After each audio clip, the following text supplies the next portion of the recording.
Mulnivasi, Jai Samadhan, Jai Bharat. Today we are in this session. First of all, welcome all of you to MNT News Network. Today the English discussion is going on, and rest of the day we are doing Hindi discussion. So today I'll invite Ashish Jiwane sir, Director of MNT News Network. The topic for today is Mulnivasi identity and its significance, and I'd request Ashish Jiwane sir to guide us with what do we mean by identity and how do this affect in one's life and one's personal behavior. So please. Yeah. Thank you very much, Jai Bhim, Jai Mulnivasi, and thanks for inviting me for this today's discussion and topic. As far as this today's discussion is considered, so we are going to discuss about the identity, specifically the Mulnivasi identity and its significance. So Yes, sir. definitely the topic is of very importance. And basically, if we see this today's topic, first we will try to understand what and how does this particular identity it means. If we see, if you try to understand what exactly identity means, so it can be defined as it is nothing but a unique set of characteristics that can be used to identify a person as themselves and no one else. Basically, how a person can be identified, how to know a person. So from that aspect, this identity has this concept of identity or the terminology of identity has brought forward. Basically, it is a comparison of one person with other person. We can distinguish a person to person with the help of identity and various elements or characteristics of identity. It can be a caste with respect to caste, with respect to race, with respect to ethnicity, with respect to gender, with respect to age, sexual orientation, or his physical attributes, his personality, socio-political affiliations, where he is associated with, like he may be associated with some of the social organizations, he may be associated with political organizations. So people often identify himself with his work also. Like if somebody is working for BAMSEP organization, they other persons may identify himself as BAMSEP wala, or if some people is working for one particular political party, they will identify the particular person with his political affiliations that he belongs to that party. Also, there are various religious beliefs which also is an important and element of identity. There are professional identities like some are doctors, some are engineers, some are workers, some are working in particular building industry. So a labor. So all these attribute to the word identity. So even professional identities also gives identity of a person. So basically, this identity it plays an important role in empowering every individual to exercise his day-to-day life, their rights, responsibilities fairly and equitably in the modern society. So everything depends on this identity. How the person is identified based on that. The rights and basically they can exercise their rights and responsibilities. So just to understand basically how it impacts or how what is the importance of it. Some of the study was done in 1960s, and again it was repeated after 10 years. And in this study, basically some few boys and girls from different countries were brought in one of the room, and they were set to stand in front of one table where various dolls were kept in front of them, and there were some white dolls and there were some black dolls. So the experimenter asked the students to point out a good baby. So immediately, most of the students they pointed out the white baby as a good baby, and then when she asked about the bad baby, then the students pointed out toward the black doll. So this is how the students reacted. So we can think of what made the students to think that white is a good and black is a basically bad, or it is of less importance. So this white versus black thinking which comes to the student's mind, it defines the identity. Basically, that white is a good identity and black is basically not a good identity, a secondary identity. So basically, this from this example, we can say that the thinking of the students that white belongs to good and black belongs to bad. So where it comes from? Why these annotations come to? Why these notions come to their mind that between this? So this is basically coming from the social environment. They are brought up the overall thinkings, ideas that are running in the society, that this particular bombarding is there, that this particular belongs to good, this particular belongs to bad. So likewise, distinctions are being made in every country based on these means, characteristics of identity. And even if we come to a common man thinking, normal thinking is that the costliest thing are compared good than to the cheaper one.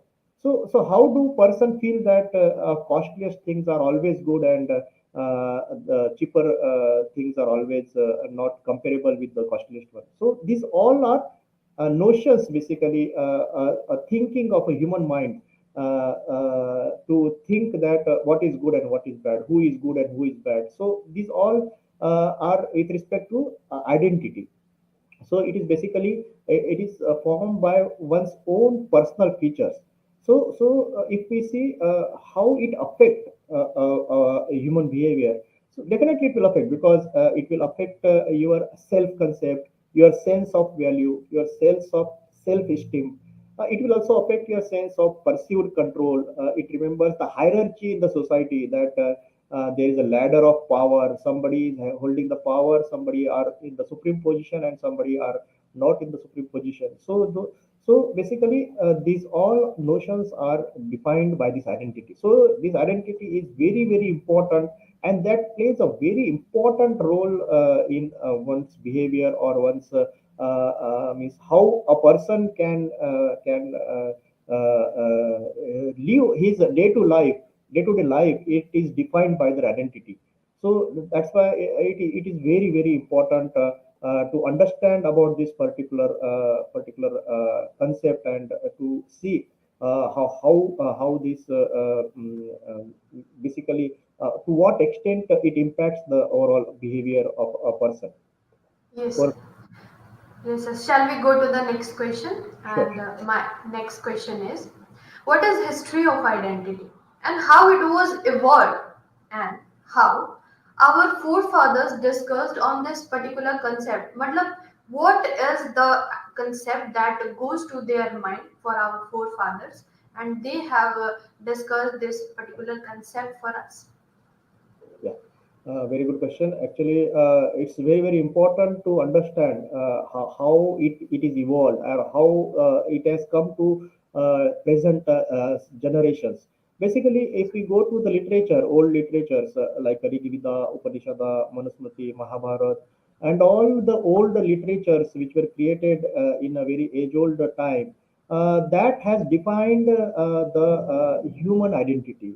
And there they had defined the identity of basically who which hierarchical identity they had defined, they had defined with the help of varnas, and overall ladder system also they had defined, that basically who is supreme and who is not supreme, Brahman, Kshatriya, Vaishya, and later on Shudra. Or they had defined basically the degraded identity to the original inhabitants, and they themselves had defined as a superior person. So they had given the identity. They had defined they had distinguished basically the people into different groups. So some people they had defined and identified as Brahmins. Few people had defined as Kshatriyas. Few people had been defined as Brahman, Kshatriya, Vaishya, and then few people are identified as Shudra. So, on what basis they have defined this identity? So that is already defined in all these old literatures.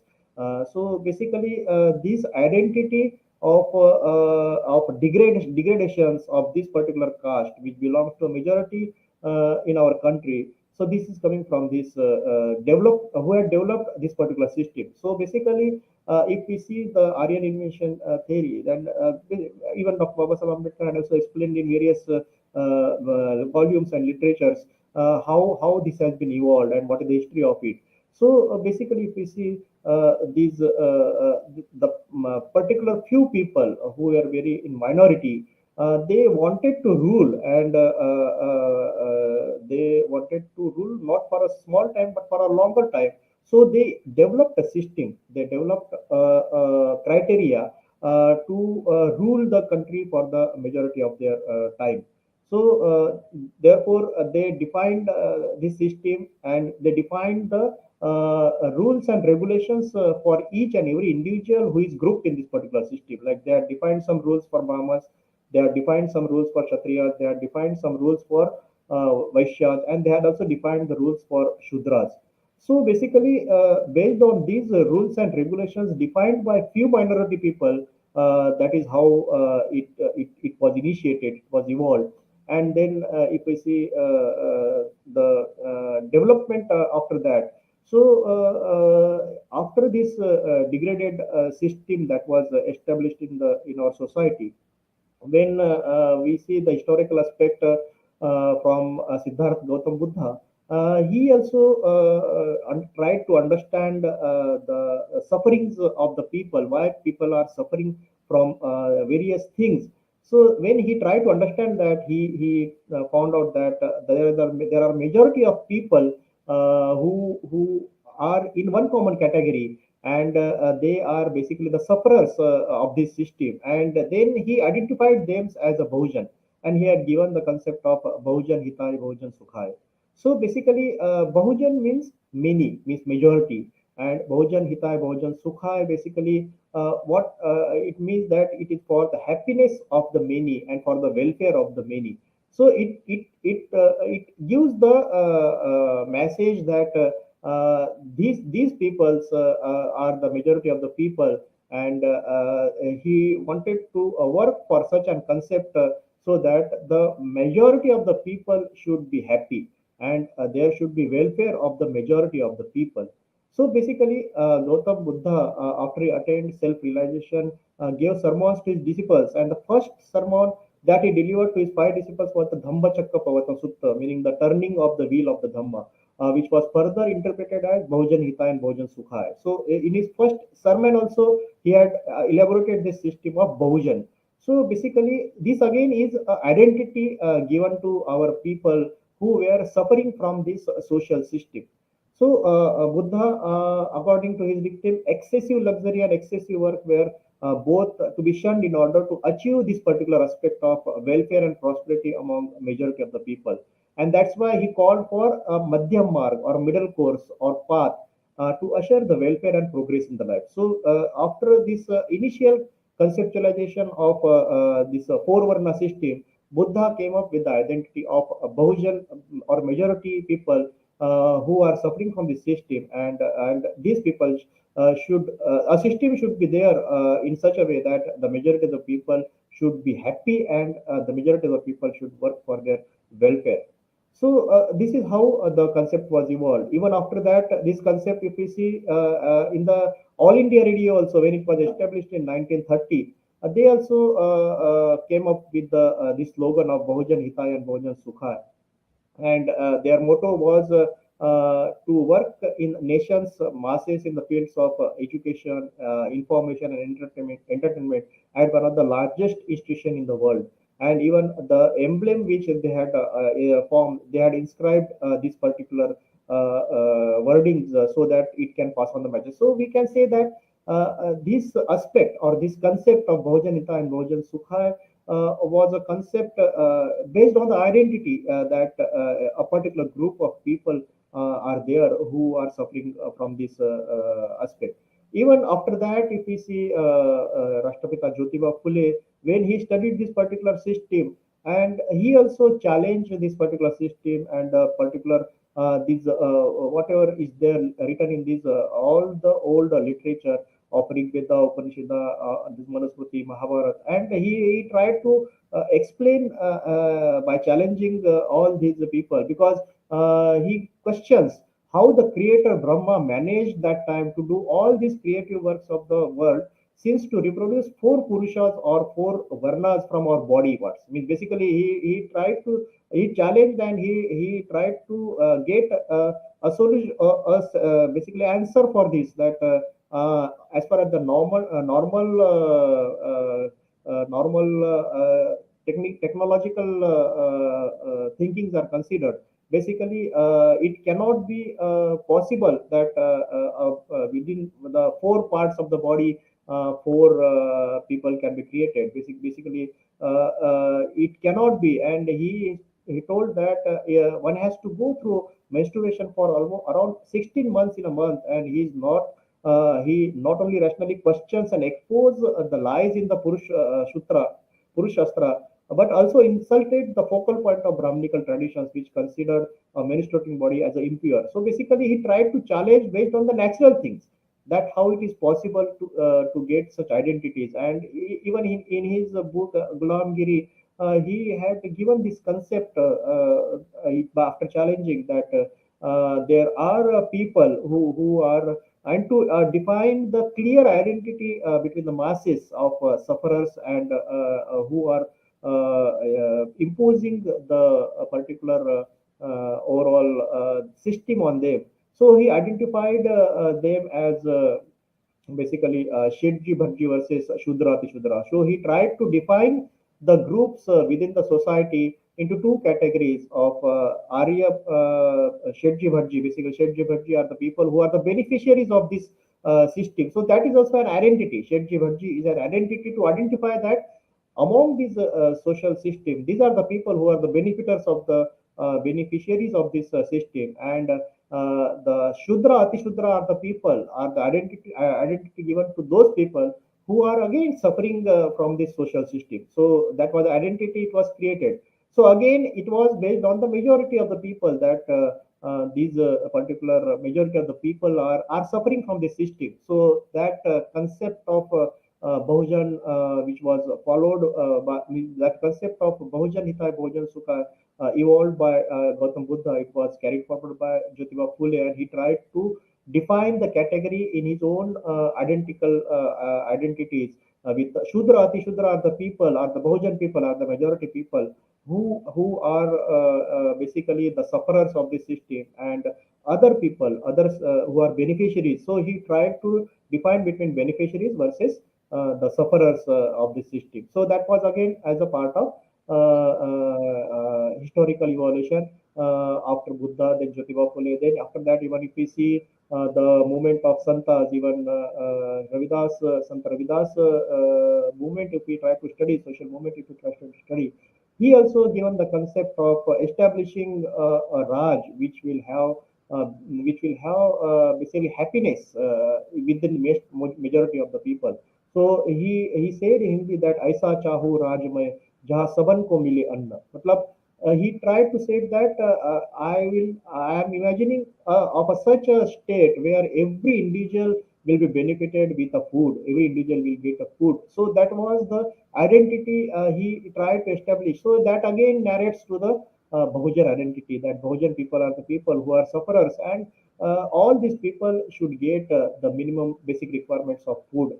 So he tried to establish in his particular aspect. After that, if we see Dr. Babasaheb Ambedkar's movement, Shahu Maharaj's movement, then all our forefathers they had tried to define and continued this aspect of the depressed classes, or the identity of such people who are basically the sufferers of the system. So basically, the clear path which was imagined, or which was brought forward by our forefathers is, these are the Bahujan people, or these are the people who are suffering from the social system.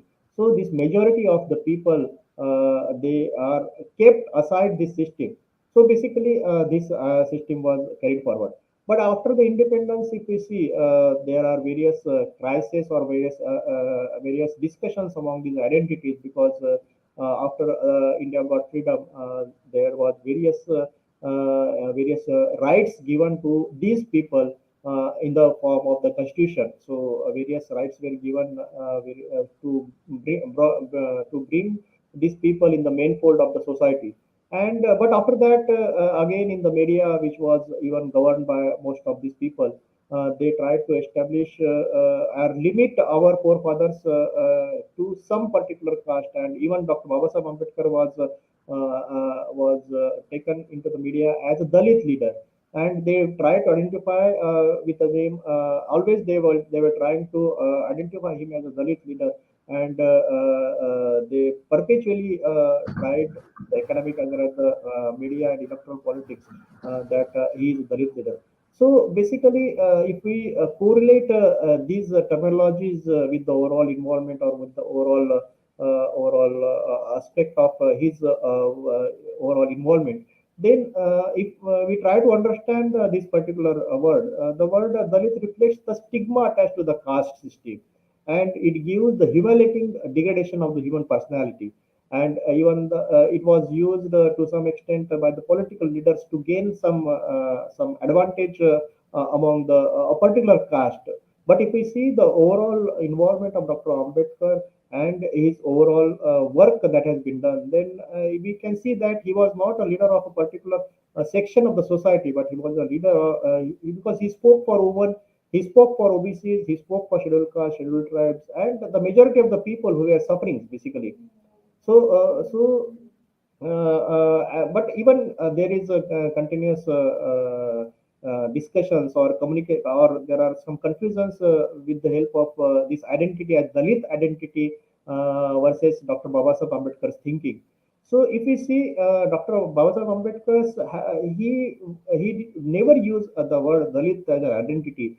Instead of that, he tried to explain this particular section with different sections, and even some of his thoughts or some of his thinkings give this clear picture, because once he said that you cannot build anything on the foundation of the caste, you cannot build up a nation, you cannot build up a morality. Anything that you will build on the foundation of caste will crack and will never be a whole.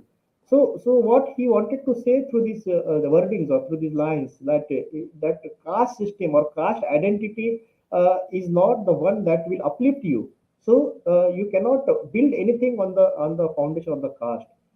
Even Dr. Ambedkar thought that otherwise. Basically, he thought that because Dalit was never in his category to name people or identify the people with this particular category.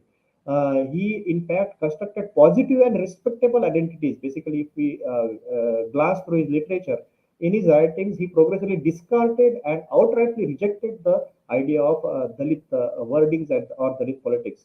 If you see his wording, he used the Bahishkrut. Bahishkrut means outcast, who are kept away from the main fold of the system. He tried to use Prabuddha. Prabuddha means enlightened one. So enlightened ones are the identity he tried to establish or give to these particular people. And even when he went to the roundtable conference, also there also he tried to emphasize more on depressed classes, or he had even some times identified these people with Republican. So all his literature gives basically a positive identity, and it never gives a disrespectful identity. Whereas the Dalit word, if anybody is ensuring means saying the word Dalit, it gives a particular identity who are disrespected, who are not respected in the society. So that is how this identity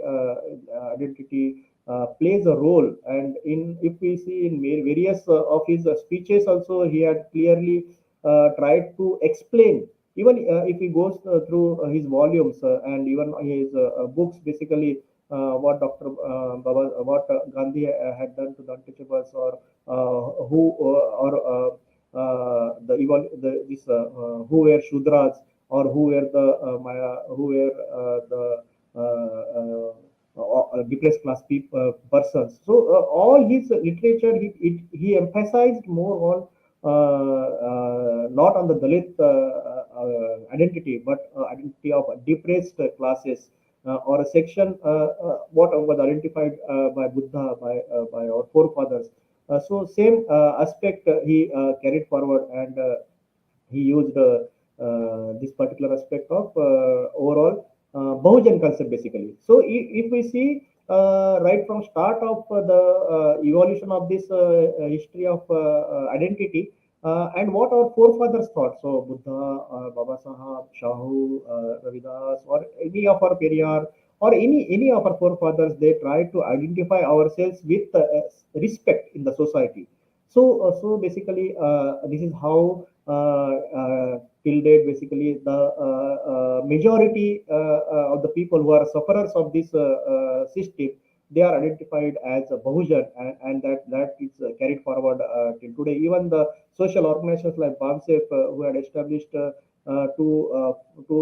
bring what these all sections of the society in one fold. They had also studied the overall literature of our forefathers and their movement, social movement, and then inferred on coming to this concept of Bahujan.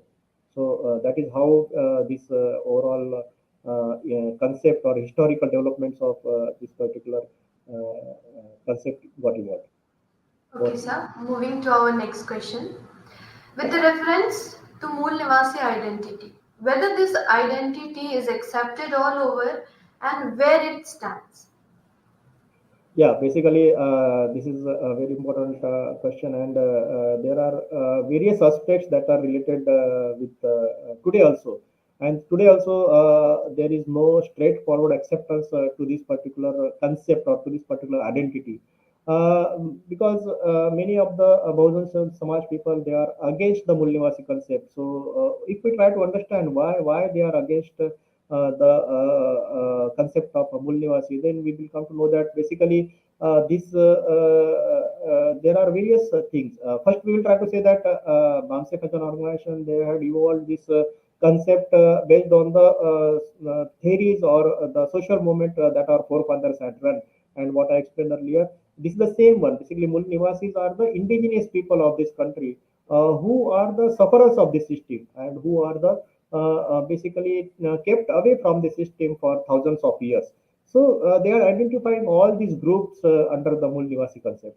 But this Mulnivasi concept are not straightforward accepted by our people, and because there can be various reasons.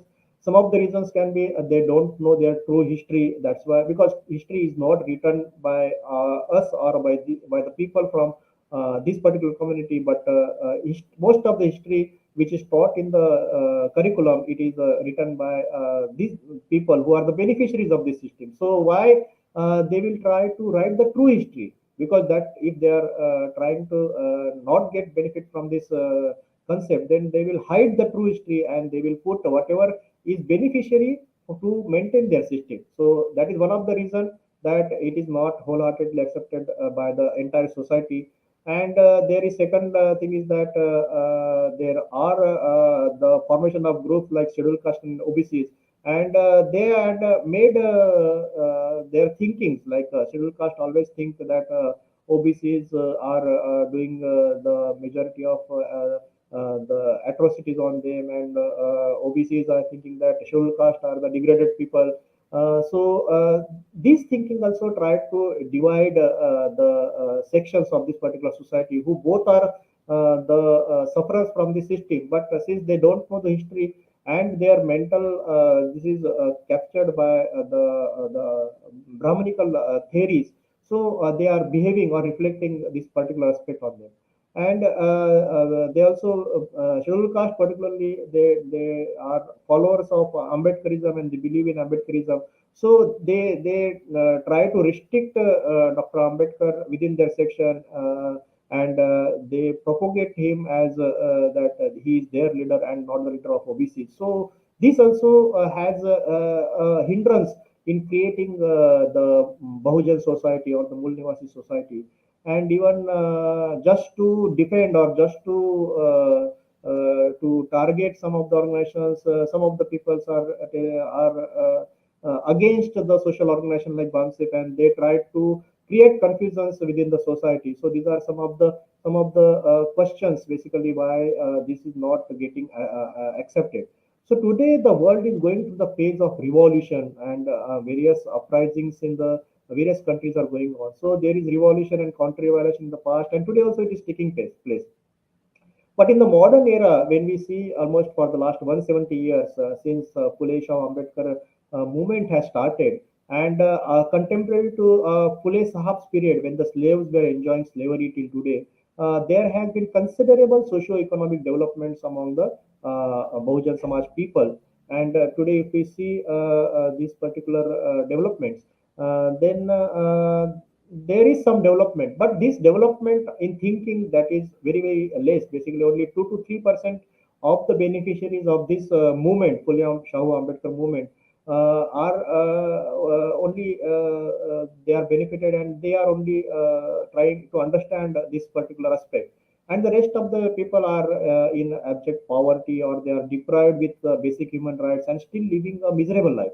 So we should accept the fact that we are unable to generate force, or we are unable to generate or mobilize our people to fight against the tyrannies. One of the major reason is their social division, which is because of the established graded inequality, which I told earlier, in the name of caste system. Today also, because of caste system, the identities are defined, and these basically caste system and its identity has converted the majority of the people into minority. Like this Bahujan Samaj, it has been divided into minority sections, and the minority, which is very very small section of this overall population of the country, specifically the Brahmins and the Maniyas, they this system had made converted them into the majority.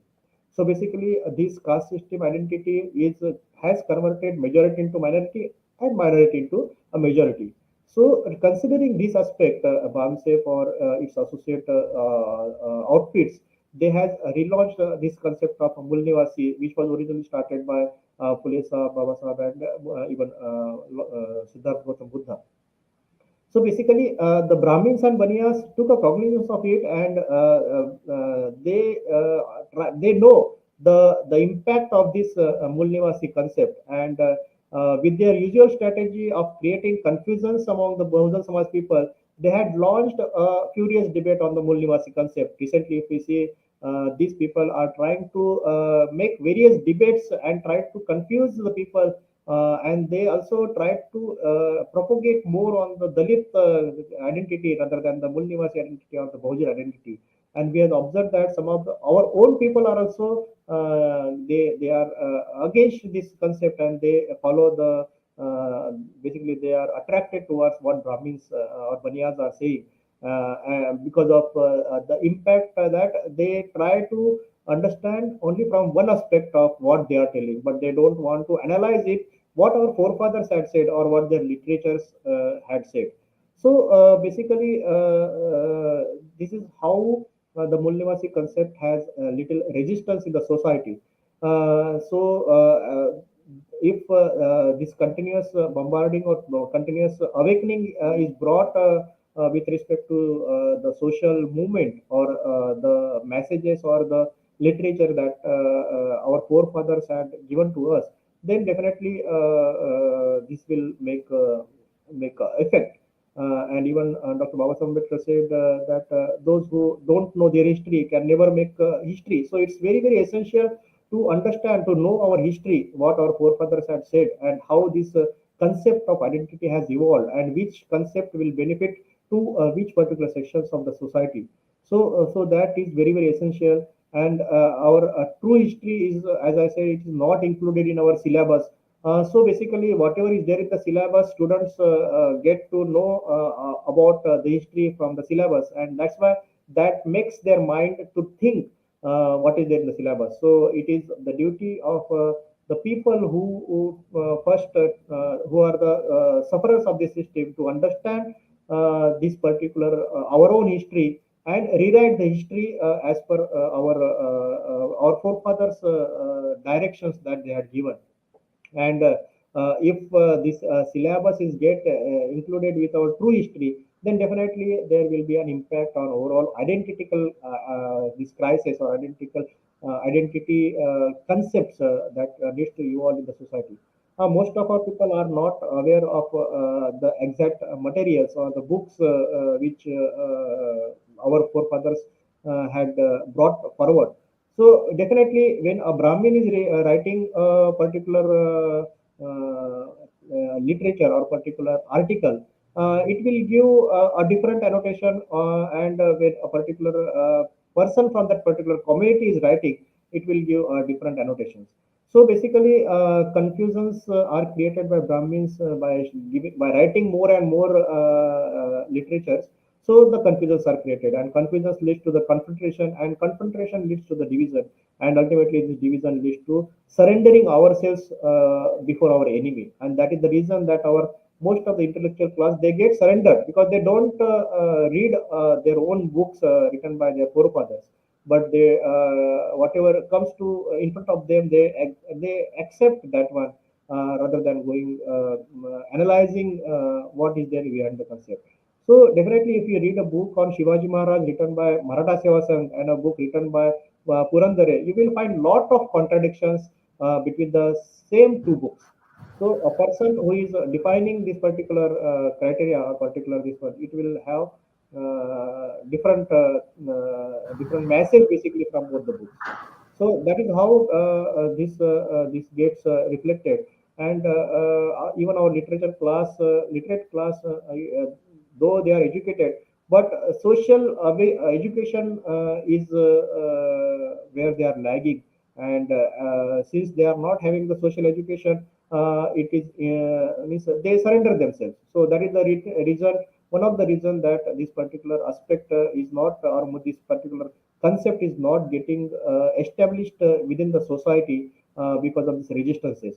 So we have to know our history, and we have to understand our forefathers path or way they had given, and we have to see how basically this concept is going to impact on overall development of our society, or even development of our own people. So basically, we have to analyze this in particular direction, and other things which are prevailing in the societies are basically the thinking that scheduled caste are against the OBCs, backward classes. So they think that they are both are our enemies. Both think that both are their enemies. So that is one of the reason why it is not getting established. Then again, Brahmin use OBCs to do injustice and atrocities against SC/STs, and this results in conflict between SC/ST OBC. So the more conflicts are there in these particular sections, it will not means mold, or it will not turn it into the majority creation of majority of the society. And OBCs also think that they are in the upper ranking as far as the caste hierarchy is concerned, and scheduled castes are considered. So that is also their thinking. And then the OBC call themselves again as a Hindu, and they follow Hindu religion and festivals. So that is again the prevailing thoughts that is there in the society. Most of the Buddhists, they don't think that their forefathers, even the Siddhartha Gautam Buddha, was thinking, is thinking that are not for them. So that is how it is restricting to accept Buddha within the OBCs. And most of the OBCs imitate the Brahmins. Basically, they try to imitate and they try to follow the Brahmins. So whatever they say, they will follow. And most of them, these people, they don't follow Baba Sahib, or they don't write or try to understand what who Baba Sahib is, or what they had written, what he had written for them. And most of them are the members of these particular organizations like RSS, and they try to attend their shakhas daily, diligently. And whatever thoughts come from there, they try to reflect these thoughts through their daily lives. Way of life they are living. So basically, these all facts we need to understand, and then see why this is not getting accepted. So there are various things which are which are not developed to that extent. That is why we could not find the overall formation of this concept, or this formation of the Bahujan society or the Mulnivasi society within this particular custom. So if these are means proper social education, if it is made, and proper thinkings are propagated in the media, then definitely there is a chance that these majority of people who belong to this particular country, who are the indigenous people, who form almost more than 85% of the mass of this population of this society. These are the people who are the sufferers, and they belong to one blood.